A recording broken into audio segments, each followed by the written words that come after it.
Bonne année, mesdames, messieurs. Bonne année, tout particulièrement à mes abonnés et bonne année à mes frères et sœurs. Je suis particulièrement content, je suis heureux d'entrer dans cette nouvelle année avec vous. Et j'espère que nous allons continuer l'année ensemble. Pour ceux qui ne sont pas encore abonnés à cette chaîne, je vous prie de bien vouloir vous abonner. Et surtout de partager pour qu'on continue notre parcours, qu'on a déjà si bien commencé. Et on va faire un petit rappel de ce que nous avons fait l'année dernière jusqu'à présent sur cette chaîne, qui sera un peu comme le bilan. C'était comme une année de lancement. Nous avons fait le lancement de cette plateforme sur laquelle nous entendions partager des informations, mobiliser les Africains et particulièrement les francophones, et surtout faire des perspectives. Où est-ce que nous allions? La sensibilisation, c'était pour essayer de s'orienter vers où nous allions. Quel sera donc l'avenir sur cette chaîne? Nous allons continuer dans le même sillage et nous allons monter d'un cran. Donc nous allons un peu en puissance, comme vous allez le constater tout au long des vidéos que nous avons faites. Nous allons monter en puissance et attaquer des thématiques un peu plus sous l'angle académique et de l'angle de la recherche. Donc, je vous prie de bien vouloir vous abonner et surtout de partager. J'attends également vos contributions pour qu'on puisse renforcer la capacité d'information ou de formation des abonnés, pour qu'on puisse apporter des réponses et que vous posiez également des questions pour que cela nous stimule à faire des recherches plus approfondies, plus poussées sur l'Afrique. Nous disons sur l'Afrique de façon globale.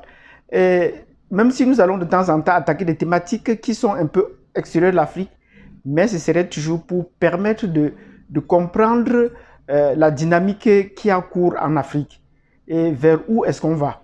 Donc c'est un peu ça notre rôle, de vouloir être sur cette plateforme, une plateforme d'éclairage de l'opinion, de conscience de l'opinion et d'éclairage de l'opinion. Donc je vous prie de bien vouloir vous abonner et surtout sensibiliser les autres à s'abonner également. Sensibiliser les autres à s'abonner également. Qu'allons-nous dire aujourd'hui dans cette vidéo qui commence? Nous allons lancer un appel. Et sur ce, je vous dis dans un instant.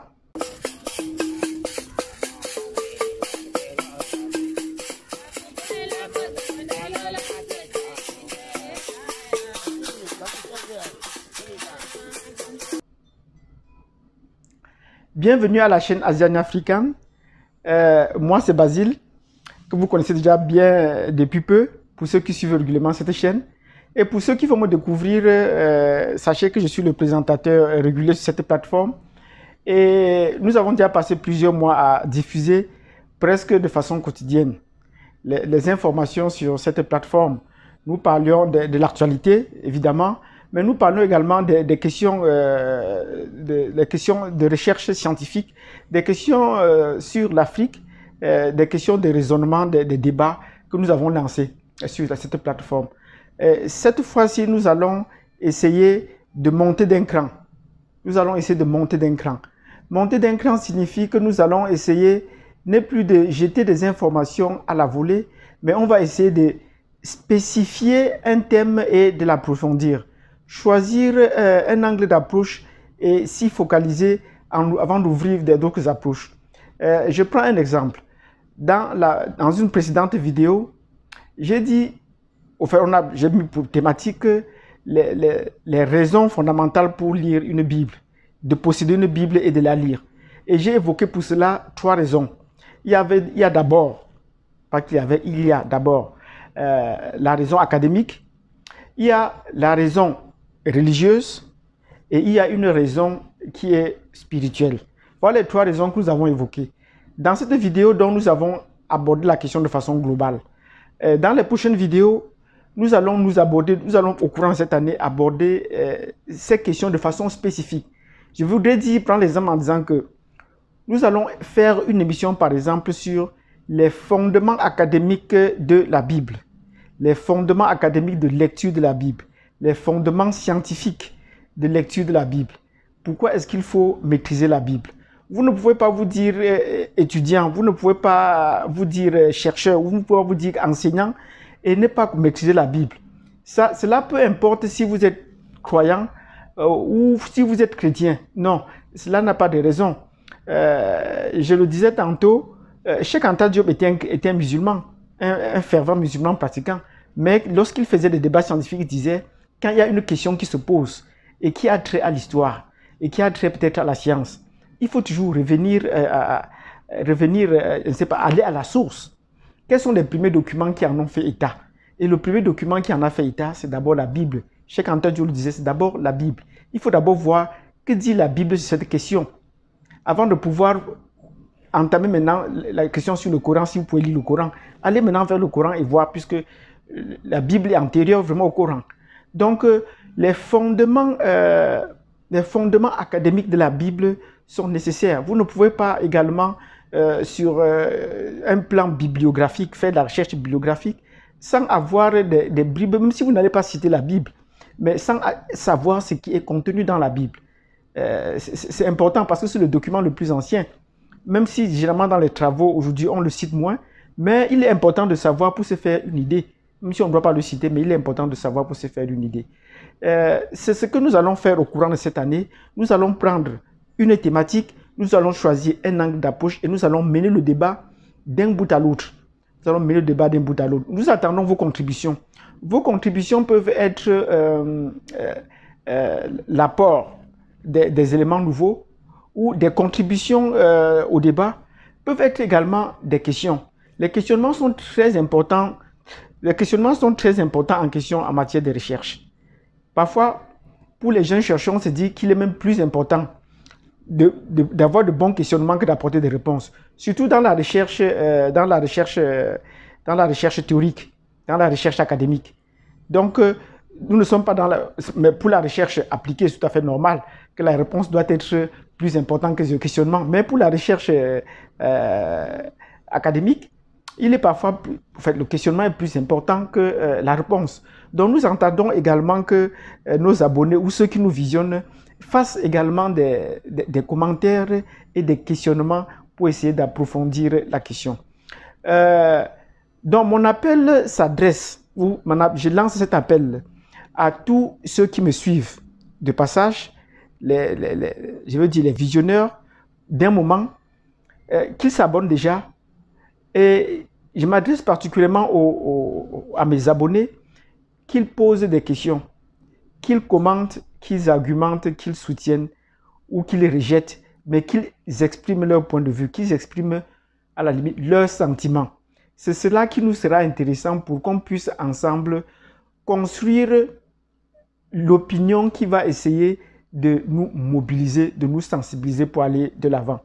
Nous ne pourrons pas nécessairement toujours essayer de reproduire les modèles de réflexion des autres sans chercher à pouvoir produire nos propres réflexions.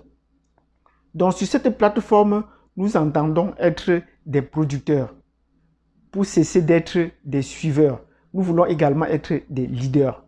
Donc, si vous pensez que vous avez un sens de leadership avancé sur le plan de la production de la connaissance, n'hésitez pas de me joindre à l'adresse asianiafree@gmail.com. C'est très important que vous essayez de me suivre ou d'apporter des éléments de réponse. Les documents sur lesquels on pourrait travailler, ça ne peut pas seulement être des écrits, ça peut également être des photos anciennes, ça peut être des photos récentes, mais des photos qui sont parlantes et dont on pourrait essayer de diffuser et de partager, de commenter, d'analyser, de commenter. Sur ce, je ne pourrais pas être trop long. Je vous remercie de me suivre jusqu'au bout de cette vidéo et je vous donne rendez-vous à la prochaine vidéo.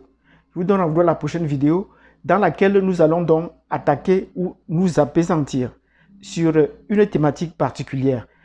Nous allons effleurer des thématiques, nous allons pas effleurer, nous allons parler des thématiques comme la francophonie. Il faudrait bien que de l'intérieur, en tant que francophone, nous fassions une analyse contradictoire de la francophonie. Nous parlons français, mais c'est toujours des autres qui essaient d'évoluer les terres de la francophonie. Je sais qu'il y a des éminents professeurs comme le professeur Ambroise Combe qui a bien écrit un livre sur la malédiction francophone. Il faudrait bien qu'on s'en inspire. Mais là, il a choisi un angle d'approche qui était plus culturel, ben, on pourrait étendre cette réflexion à d'autres angles d'approche qui pourraient être historiques, qui pourraient être géographiques, qui pourraient être également sociologiques et même pourquoi pas académiques. Donc voilà les différentes approches sur lesquelles je voudrais qu'on essaie de s'apaisantir tout au long de cette année. Bon, ça ne pourrait être qu'un début, mais au fur et à mesure, j'aimerais qu'on essaie de monter en puissance dans la qualité de la production des thématiques, dans les éléments ou les arguments qu'on avance des arguments convaincants et mobilisateurs. Donc, merci de m'avoir suivi. N'oubliez pas donc de partager cette vidéo à toutes vos connaissances, de les intégrer sur nos plateformes WhatsApp. Abonnez-vous et faites abonner vos amis également. Partagez les liens d'abonnement de nos plateformes WhatsApp et ces plateformes vidéo pour qu'ensemble on puisse construire une plateforme digne de mobiliser l'opinion. Merci et je vous dis une fois de plus, bonne année et à demain.